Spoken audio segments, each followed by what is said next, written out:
Snehal करपणकर, SP9 मराठीमध्ये आपलं पुन्हा एकदा स्वागत। तर पाहूयात आजची विशेष बातमी।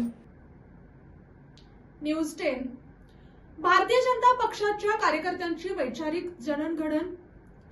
भारतीय जनता पक्षाच्या कार्यकर्त्यांची वैचारिक जडणघडण मजबूत करण्याच्या उद्देशाने देशभर राबवण्यात येत असलेल्या पंडित दीनदयाळ उपाध्याय प्रशिक्षण अभियान 2026 अंतर्गत आज कोथरूड मतदारसंघात उत्तर, मध्य आणि दक्षिण मंडळाच्या संयुक्त प्रशिक्षण शिबिराचे उद्घाटन उत्साहात पार पडले।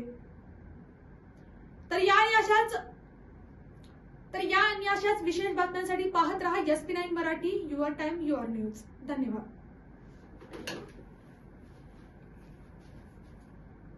या शिबिरात सहभागी होत कार्यकर्त्यांशी संवाद साधताना देवेंद्र फडणवीस यांनी अंत्योदय हा विचार आपल्या कार्याचा केंद्रबिंदू असल्याचे अधोरेखित केले।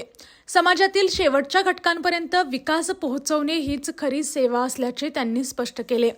यावेळी त्यांनी सांगितले की हिंदू विचारसरणी ही केवळ ओळख नसून ती एक जीवन पद्धती आहे। प्रत्येकामध्ये परमेश्वर पाहणे, दुसऱ्याच्या आनंदात स्वतःचा आनंद मानणे आणि समर्पणाची भावना जोपासणे हा या विचाराचा भाग आहे। हा या विचाराचा गाभा आहे। पंडित दीनदयाळ उपाध्याय यांच्या अंत्योदय संकल्पनेला तळागाळातील सामान्य माणसापर्यंत पोहोचवण्यासाठी प्रत्येक कार्यकर्त्याने सदैव कार्यतत्पर राहावे असे आवाहनही त्यांनी केले।